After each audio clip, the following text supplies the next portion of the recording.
Well, welcome back to One Sober to Another. I'm Wayne, and I'm an alcoholic. Name 5 things you could have drank about this week, but you didn't. List too quick? Stay tuned, because here we go. My week without a drink, part 3. So, here we go. Number 1. It's obvious that America has voted a new president, but it didn't come without a cost. 4 years of anxiety, panicking, discontent, corruption, and so many more events has happened with the current president that is in place. Now, I'm not bad-mouthing that man. I'm just saying a lot of things just went awry while he was in place, right? So, you could have drank about him. You could have got anxiety. You could have developed your own panic attacks. But for me, the greatest moment where I thought maybe if this was a time I would drink, it would be now, was when the election was already decided that that other guy won, and it was by many, many electoral votes.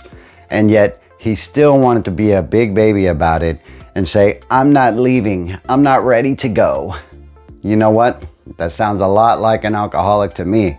I'm not saying he is one, but if it were me in that position, and I've been in it to where I was getting ready to be removed because I wasn't functioning the way I was supposed to, AKA I was drinking, I was a big baby about it. I didn't want to go. I didn't want to move, and I didn't want to change the way that I was doing things. But it had to be changed. It had to be done to make way for something better and that was more beneficial to the organization.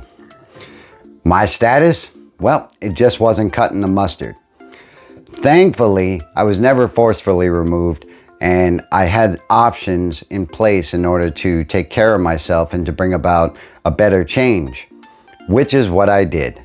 So I didn't have to be removed.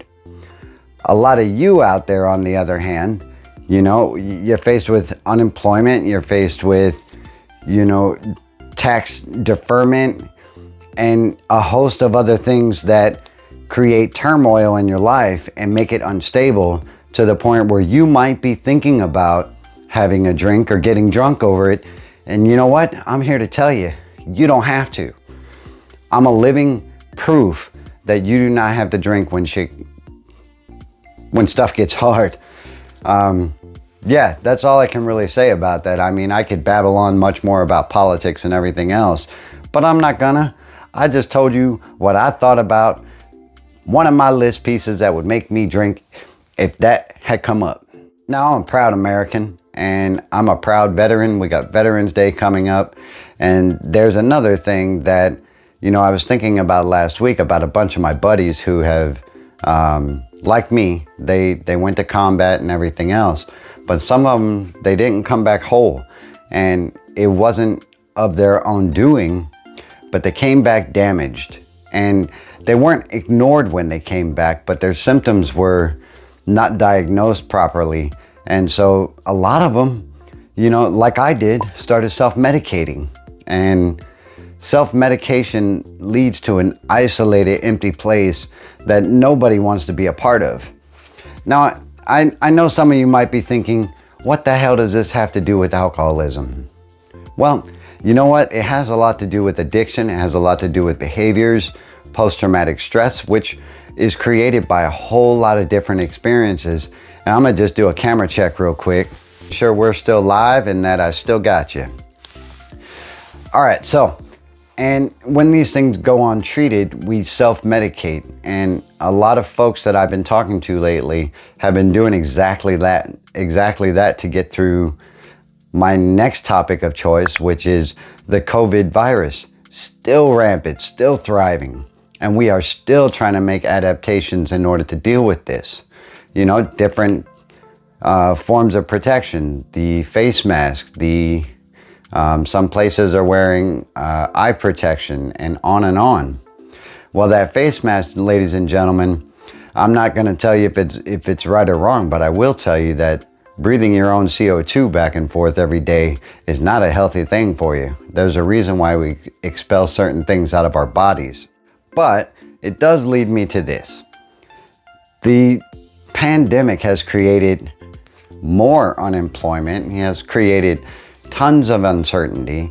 It has created many fears that people around the globe have never experienced before, and especially our newer generation, which, by the way, thumbs up to you guys, because you're thriving and you are making changes, making waves. That's what I'm talking about. So I got my little note here, and I didn't want to pass it up. The COVID virus, the pandemic, is also bringing along, depression.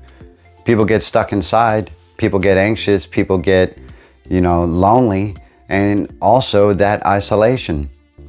A lot of folks that I've been talking to have also described that they have been drinking in order to deal with the fact that they cannot go to work, and the fact that, they have to watch the kids all day.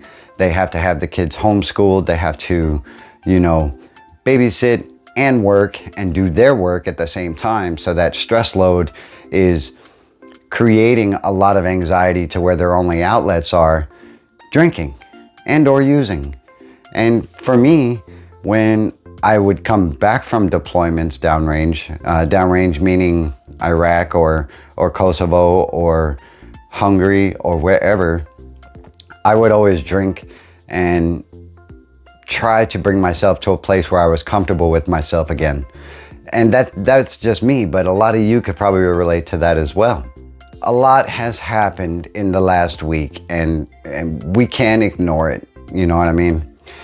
And so along with that, with the politics taking the front spotlight and the arguing back and forth amongst the left and the right and everything else that is going on in the globe, with the stock market and with different countries going at each other still, and with lockdowns reoccurring, how is it easy for us to stay sane? You know what? It's not. And it's no one to point fingers at, but what do we do in those times? Do we drink? I think not. I think that this provides opportunity for you to develop your children a little bit more, if you have children. And if you don't, it provides you an opportunity to expound on a hobby that you have, and to maybe use this time to exploit your own talents and maybe venture out somewhere else instead of going back to just a 9 and 5. I've used my time in order to talk to you guys here on One Sober to Another. And I've also, I should be reaching out to some folks that have hit me up and asked me to come on their podcasts and, invited me to be part of their channels and everything else. But I'm an alcoholic. Sometimes I get wrapped up in my own brain and I forget about it, and I put things on the wayside, and it's also procrastination. And perhaps I could pick that up. I may have rambled a little bit, but I think you got where I'm going with that.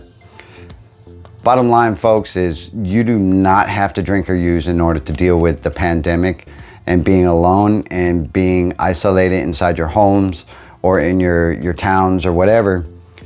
Use what you got available in order to thrive. And you have time now available to do things that you wouldn't have normally done. I don't know, that's just food for thought, like I always say in the morning, folks. And lastly,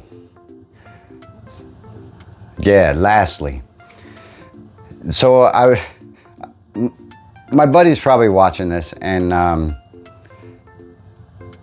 wanted to just tell him that he's doing a great job. My buddy who I talked about on Stop Relapsing right now, he's a good guy. He's struggling with alcohol, he's struggling with family issues and everything else, and it's real easy to come down on somebody instead of picking them up. And what I'd like to do here is for you guys in the comments below, just put hashtag you can do it. If you feel that, we all come on hard times and we can get past it without alcohol or drugs, put that below. Just put it, hashtag you can do it, and build that dude up, because he is doing a great job in order to try to get through his journey to sobriety, and he's reaching out to the right places, and I just want to let him know that we support him. Thing that I meant to say was, So I have a buddy that, a lot of folks in my occupation, they contracted the COVID virus and they had to be quarantined, and it left us with nobody. And I talked about that on one of my videos, and it left me alone doing all the work by myself. I wasn't mad about it. I'm going to do it anyway. That's just how I'm built. And but for him particularly, he suffered a panic attack, and I'm telling you, my prejudgment has never been so sharp. Camera check. I got to get a new camera, folks. I really do. And so my prejudgments is that he was kind of cowardice and ran away. And I held on to that for about a week. I didn't tell him about it, and I probably should. I mean, if he's watching this, I apologize because I was wrong. Everybody responds to stress in a different way, and I've said it before. And a lot of us turn to a bottle or to a drug or to a substance or to another addiction of choice. And that's where I think my mind gets rambled up, is that, I confused my old army self with my current self. And I was like, why did he jump ship? Why did he run away?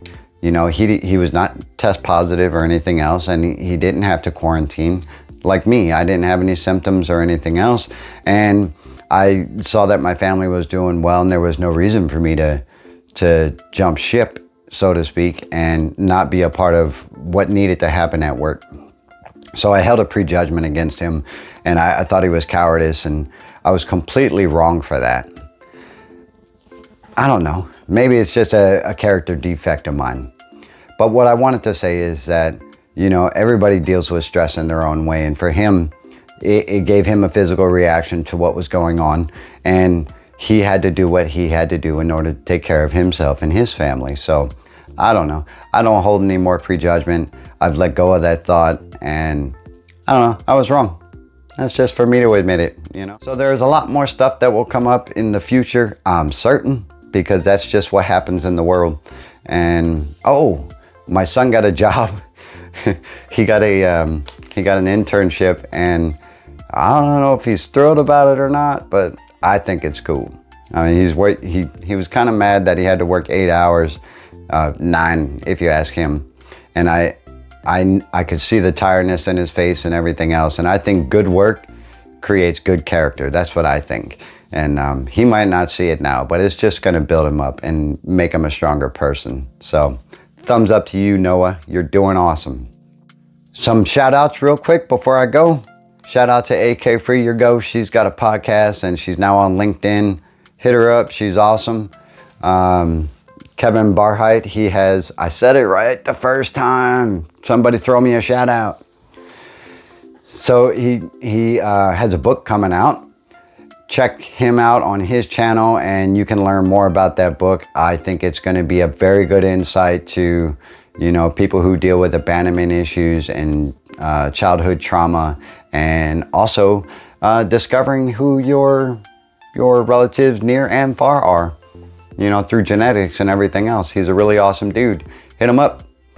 Mitch Coleman is doing great things on his daily reflections, and he also does guitar covers. And from what I saw on his channel, he's a dope rapper. And I don't know if that's from his drug days or whatever, but it's pretty awesome stuff. And not by looking at me, but I dig rap, so he's doing awesome too. That's it, man. You guys are awesome. If anybody needs any help whatsoever, hit me up at Twitter, Instagram, or Facebook. Did I get them all? Oh, even Reddit at One Sober to Another. I'll be happy to help you out. And as always, I have links down below for you to look at if you are struggling with alcohol or addiction, for Narcotics Anonymous, Alcoholics Anonymous, some suicide prevention hotlines, relapse prevention hotlines, and I also have a few things out there that are kind of unrelated for COVID financial relief. If that's still working, I will check on that, and if it's not, I'll just take it out of the description, but it's there. And last shout out, I know a lot of shout outs today, Timothy Natali. Check him out. just put his name into Google, Timothy Natale. He is an amazing young man who has been doing strides with behavioral health and leadership development and things like that. If you are into those kinds of things and you want to know more about him, check him out. He's got a book, he's got a daily blog, and he is just an amazing, inspirational young man who I had the privilege of serving with in the Army, and I appreciate him. Without further ado, this is the end of my week without a drink, part 3. One sober to another. You guys stay classy. Bye-bye.